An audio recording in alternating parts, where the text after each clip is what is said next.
O Parque Tecnológico da Universidade Federal do Rio de Janeiro abriga grandes empresas e os mais importantes centros de pesquisa do país. O parque está completando 10 anos, mas na verdade é um projeto que vem sendo trabalhado há 27 anos. O Rio em Foco está no ar.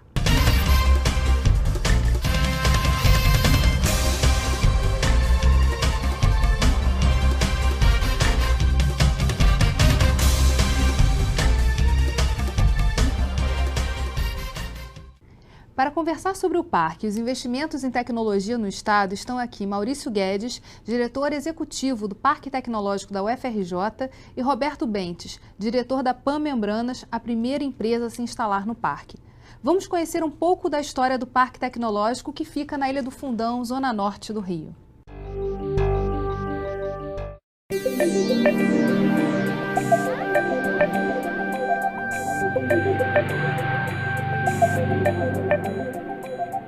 Há 10 anos, o Parque Tecnológico da Universidade Federal do Rio de Janeiro promove a inovação e estimula a geração do conhecimento em ambiente de cooperação entre a universidade e as empresas. O Parque Tecnológico se identifica de forma muito clara e explícita com o próprio futuro da nossa universidade. Olhar para o Parque Tecnológico, as suas linhas arquitetônicas arrojadas, futuristas, é olhar para o futuro da nossa universidade. São 350 mil metros quadrados dentro do campus da UFRJ, na cidade universitária, Ilha do Governador, zona norte do Rio, que hoje abriga centros de pesquisa de pelo menos 12 grandes empresas, 6 laboratórios da COP, 9 pequenas empresas, mais 22 startups localizadas na incubadora da COP. É extremamente gratificante você trabalhar num ambiente que respira inovação, respira tecnologia, e você está convivendo aí com grandes cérebros aqui da academia.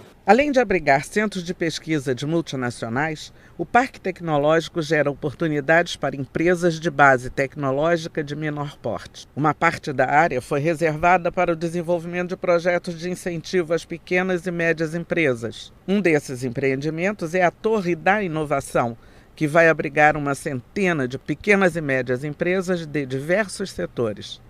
O objetivo é apoiar as empresas nacionais em busca de novos mercados e pequenas, internacionais e inovadoras interessadas em aterrissar no solo brasileiro. É aqui nessa área que se catalisa as principais oportunidades de desenvolvimento da cidade nos setores de energia e tecnologia.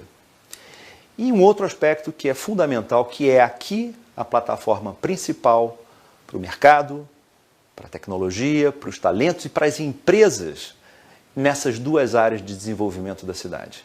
Então, para todos os cidadãos do Rio de Janeiro, é um orgulho e, muito especialmente, é um prazer a gente ver o renascimento dessa região, especialmente dentro da própria UFRJ, com a expansão e com o florescimento do Parque Tecnológico na nossa cidade.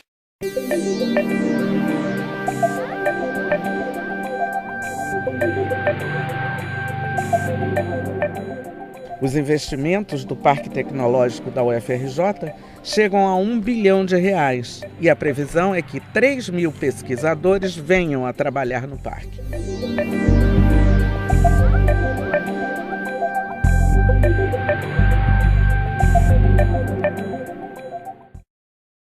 Inicialmente, Maurício, o parque abrigava projetos da própria universidade.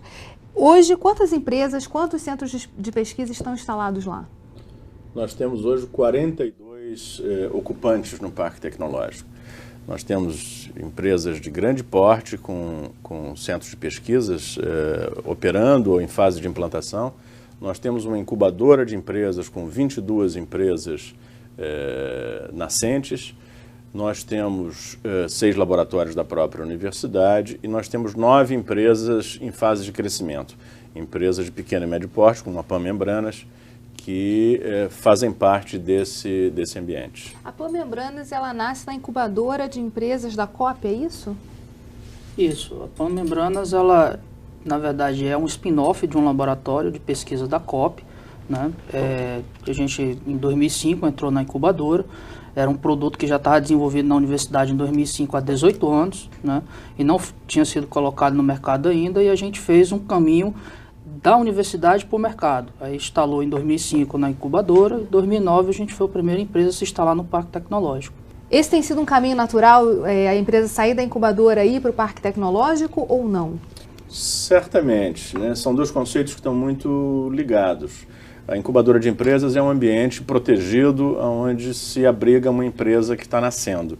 Por definição, essa empresa tem que ficar um período limitado de tempo na incubadora. Depois desse período, no nosso caso é de até 5 anos, ela tem que se deslocar para uma outra localização na cidade, normalmente na mesma cidade. Sair da incubadora e se instalar num parque tecnológico onde a incubadora está inserida é uma oportunidade que interessa muitas dessas empresas.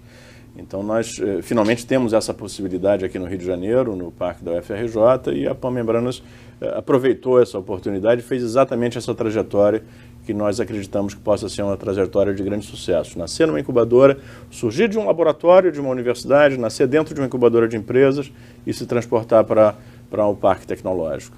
Hoje, 10 anos depois, o Parque Tecnológico da UFRJ é um caso de sucesso, que a gente, muitos comentam que é um modelo que deveria ser seguido e que há dificuldades também de se instalar esses parques tecnológicos nas universidades, mas que o da UFRJ está, assim, como modelo no estado do Rio de Janeiro. O que aconteceu nesses 10 anos e que conjuntura permitiu que o parque tivesse essa consolidação que tem hoje, que a gente está comemorando? Sem dúvida, eu acho que nós todos devemos comemorar, né? Não só nós cariocas e fluminenses, mas o Brasil acho que tem comemorado o fato de termos um ambiente tão poderoso para estimular a inovação tecnológica, como é o caso do nosso parque. Não é um modelo que possa ser repetido, né? Você não repete um modelo de São José dos Campos, por exemplo. Cada ambiente tem sua própria história. Eu costumo dizer que isso tudo foi possível em apenas 10 anos, porque na verdade não são 10 anos de trabalho, são pelo menos 100 anos de trabalho. São 10 anos do Parque Tecnológico, são 40 anos que o Centro de Pesquisas da Petrobras, o CENPES, está localizado no campus da UFRJ, e são mais 50 anos que estamos comemorando essas 3 datas simultaneamente em 2013, 50 anos de criação da COP. E nós falamos ali na abertura de 27 anos, né, sendo trabalhada essa ideia. Como surgiu essa ideia? Foi na COP? Foi na COP também, que é uma instituição que tem a marca do empreendedorismo, deixada pelo seu fundador, professor Coimbra, né, que nós iniciamos a discussão de se criar um ambiente para atrair empresas inovadoras para a Ilha do Fundão. Havia uma área na ilha de 350 mil metros quadrados. O cidadão não sabe, não tem a real noção do tamanho da Ilha do Fundão. Nós temos o mesmo tamanho de Copacabana.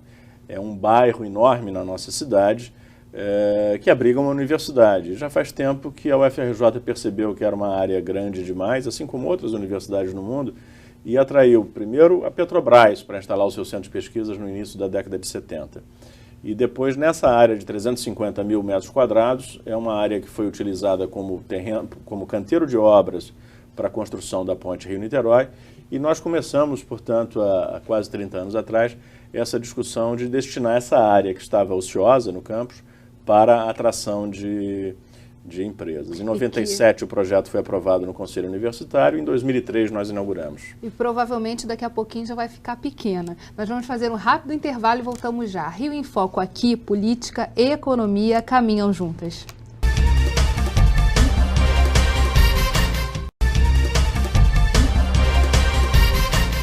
Nesses 10 anos de existência, o Parque Tecnológico já está pequeno para atender a todas as demandas. Quais são os projetos hoje de expansão do parque? O projeto mais imediato, ele está em andamento, né? Nós somos muito gratos ao Exército Brasileiro, porque o Exército Brasileiro, na verdade, tem uma pequena parte da ilha, cujo nome oficial nem é Ilha do Fundão. O nome oficial da ilha é Ilha da Cidade Universitária. O Exército tem uma pequena área, portanto, que pertence ao Exército, é o que era a antiga Ilha do Bom Jesus. E o plano do Exército era criar ali residências para oficiais. E há 4 anos atrás nós tivemos um encontro com o Comando Militar do Leste, que entendeu que a vocação daquela ilha, daquela região, não era residência para militares, e sim um compromisso com o processo de inovação tecnológica no nosso país. Então o Exército está negociando esse terreno com o governo do estado.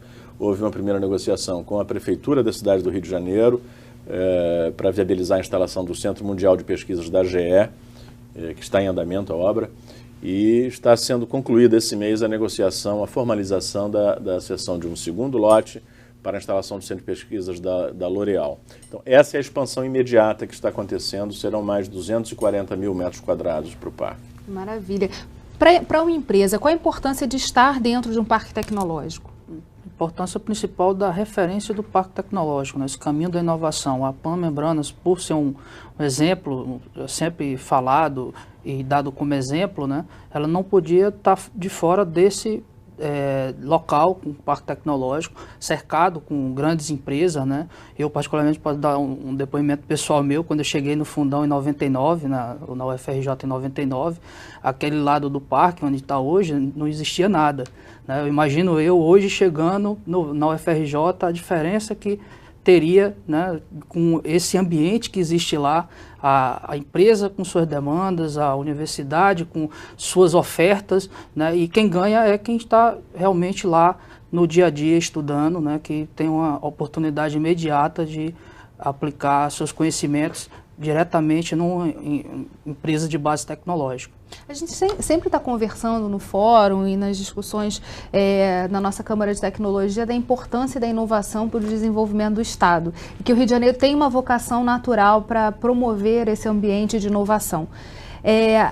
O Parque Tecnológico, na sua visão, traz esse fator a mais, ele dá um impulso nessa questão da inovação, pode ser um vetor para a transformação mesmo das empresas, aproximação da universidade com as empresas? Eu acho que além disso, além de ser uma forma da universidade conviver com uma proximidade maior com empresas inovadoras, eu acho que o Parque Tecnológico, isso estava presente desde a concepção dele, ele é uma vitrine dessa vocação do Rio de Janeiro, que a sociedade não percebe. O cidadão fluminense não percebe que o Rio de Janeiro tem essa vocação para ciência, tecnologia e inovação, diferente do cidadão de Campinas ou de São José dos Campos ou mesmo de São Carlos, por exemplo, né? Isso em função de vários fatores. O Rio tem tantas vocações, o turismo, as artes, a cultura, serviço. Forte, né?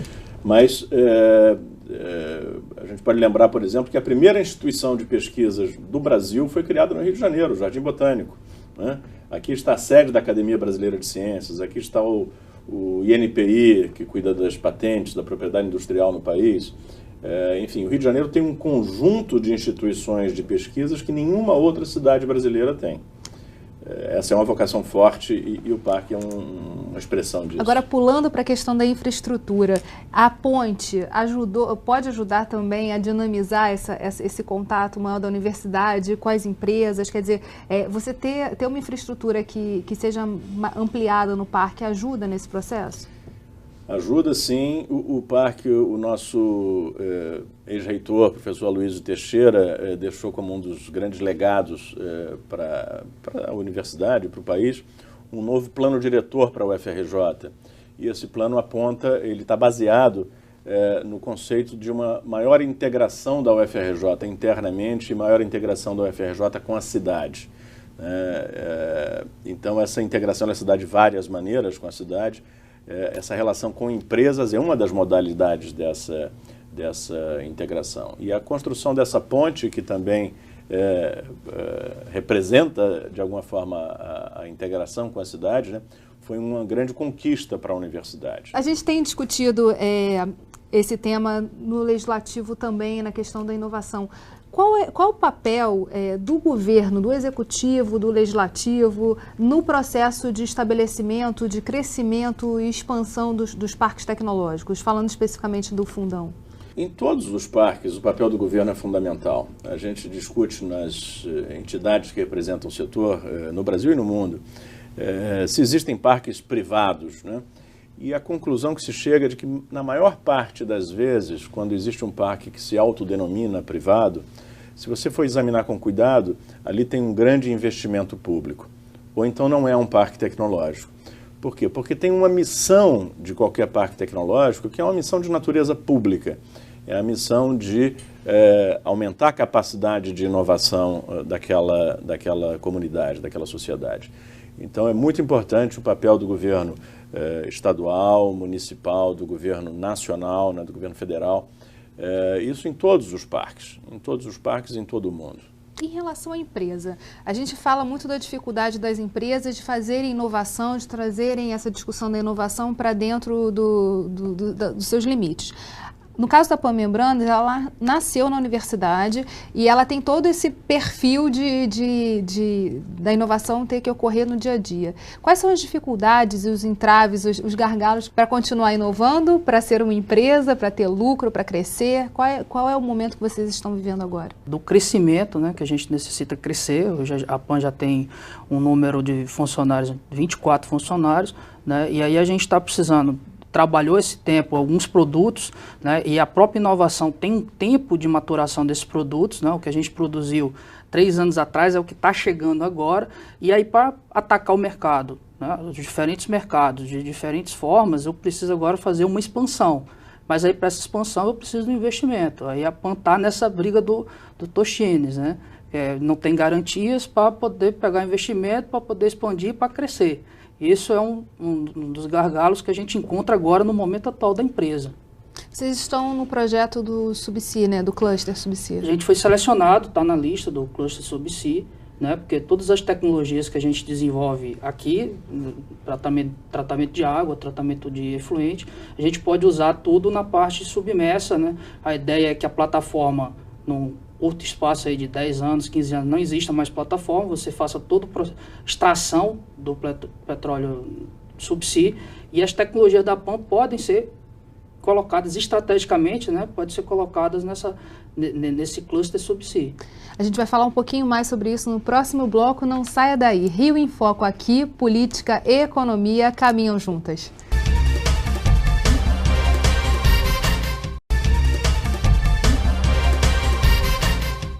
Nossos convidados de hoje são o professor Maurício Guedes, do Parque Tecnológico da UFRJ, e Roberto Bentes, da Pan Membranas.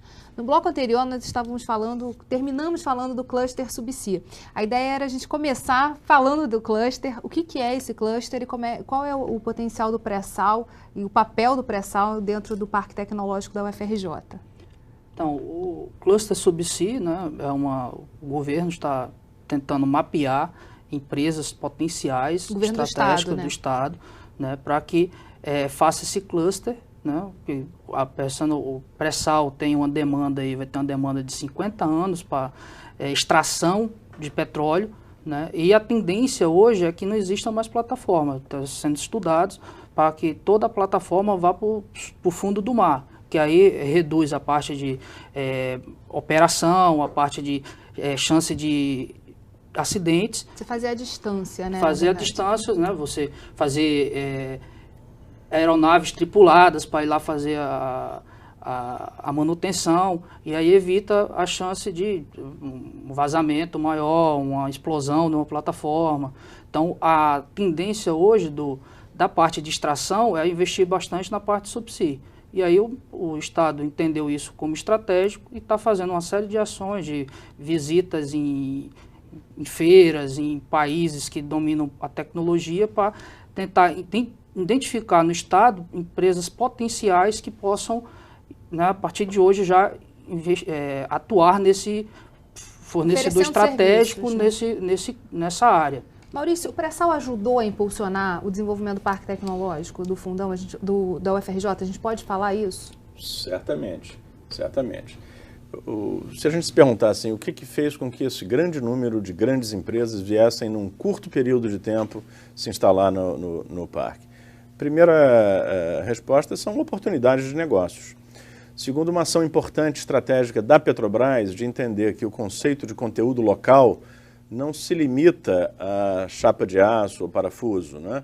Você trazer pesquisa para o país é muito importante. Então, a Petrobras convidou as empresas internacionais que eram suas parceiras já há décadas a trazer as atividades de pesquisas para o Brasil. Isso é uma grande conquista para o nosso país.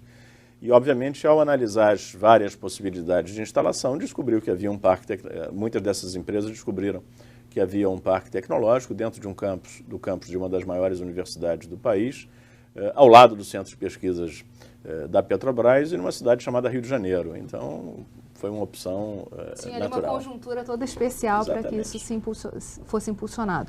Isso ajudou a mudar um pouco o perfil inicial do parque, do projeto lá na sua concepção? Eu não diria que mudou. Desde o início nós sabíamos, e qualquer parque tecnológico bem sucedido, ele tem que ter uma afinidade com as vocações acadêmicas da universidade onde ele está inserido e das vocações da cidade onde ele existe, né?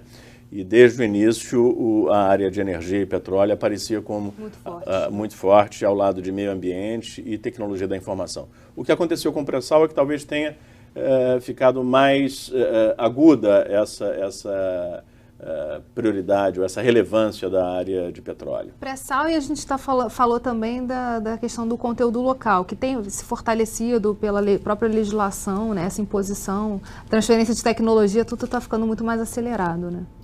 Eu acho que é uma oportunidade fantástica para o Brasil você ter milhares de pesquisadores numa ilha, num parque tecnológico, num campus de uma universidade, atuando para resolver problemas relevantes para o país. Eu acho que o trabalho que está sendo gerado no parque já faz parte do legado do pré-sal, né? O petróleo pode acabar, o petróleo pode ser banido, o petróleo pode ser substituído por outras fontes de energia, mas os milhares de cérebros que nós estaremos abrigando no parque, eles ficam com conhecimento que será muito útil para a sociedade. E como é essa troca, quer dizer, o fato de estar dentro da universidade impulsiona uma série de avanços, mas como é essa troca, por exemplo, com os alunos que ainda estão entrando na graduação, mas que têm o contato, estão ali tão próximos? Há uma facilitação da entrada deles para trabalhar nessas vagas que se abrem no parque? Ou... Sem dúvida, as empresas são uma oportunidade para os alunos da UFRJ, mas eu não diria que esse é o principal benefício para a universidade ou para a sociedade, né? Essas empresas elas buscam melhores alunos na UFRJ, em outras universidades lugar do mundo, né? Do mundo. Uma das empresas tem pessoas, a maior parte dos pesquisadores dessa empresa são brasileiros, mas ela tem cerca de 200 pessoas trabalhando no centro de pesquisas e tem gente de mais de 20 países diferentes. Então procuram exatamente no mundo inteiro. Eu acho que a melhor resposta que eu ouvi até hoje foi de um professor de matemática que disse o seguinte: olha, essas empresas vão me trazer algo que é extremamente relevante para mim. Problemas para que os meus alunos entendam a importância da matemática. Então eu acho que essas empresas estão trazendo desafios para a academia. E isso é muito importante para qualquer universidade. E para sobreviver, como trabalhar nesse universo? Há essas possibilidades de expansão do parque que provavelmente vão influenciar também a vida da Pós-Membranas. Mas qual é a visão de futuro da empresa? A visão futuro da empresa, né, na área dela de processo de separação por membrana, é estar desenvolvendo cada vez novas membranas para problemas de maior difícil tratabilidade, como a parte de remoção de CO2 do gás natural, que é um assunto ainda que está em desenvolvimento de mercado. Né? A gente tem como visão manter a nossa pesquisa, desenvolvimento e inovação sempre forte. Né? Cada membrana que seja desenvolvida, nasça 4, 5 PANs dela. Essa é a nossa visão de futuro. Em relação à questão dos problemas que são trazidos e têm que ser resolvidos, de que maneira tem sido trabalhado também a história do parque como modelo? O senhor falou que não é modelo, mas enfim, esse trabalho, essa interlocução também com outros projetos de parque tecnológico que a gente tem no estado do Rio. Como é essa troca de informações, de caminhos, enfim, de desenvolvimento? Talvez o mais correto fosse dizer que não existe um modelo único, né? E não dá para reproduzir uma história, mas as histórias são muito importantes. Nós temos no Brasil uma experiência muito consolidada da Associação Nacional de Incubadoras de Empresas e Parques Tecnológicos. A Amprotec foi uma das primeiras associações criadas no mundo, tem 26 anos de existência. Existe uma troca intensa de experiências, não só no Rio de Janeiro, mas também em outros estados brasileiros, né? Inclusive aqui na própria Alerj, nós temos nos reunido com parques de várias cidades fluminenses para discutir mecanismos de apoio, discutir as várias histórias, as várias trajetórias e inclusive, o governo do estado tem anunciado que deverá criar um programa de apoio, um programa estruturado de apoio a parques tecnológicos para ser lançado no início do próximo ano. É a grande briga agora, é o grande impulso que pode ser dado aí para a consolidação disso e para a importância dos parques para o desenvolvimento do Estado. Sem dúvida, ciência, tecnologia e inovação são a cara do Rio de Janeiro também, né? E o Rio de Janeiro, eu diria, tem um compromisso com a ciência, com a tecnologia e a inovação diante de todo o povo brasileiro. Bem, infelizmente, nosso programa chegou ao fim. Obrigada, Maurício, obrigada, Roberto, e obrigada a você que ficou com a gente até agora. O Rio em Foco é o programa do Fórum Permanente de Desenvolvimento Estratégico do Estado. Para acompanhar os nossos debates, acesse a nossa página na internet ou as nossas redes sociais. Você também pode assistir esse programa no site www.rioemfoco.rj.gov.br ou pelo www.tvalerj.tv. TV Alerj, o canal do povo fluminense. Até a próxima.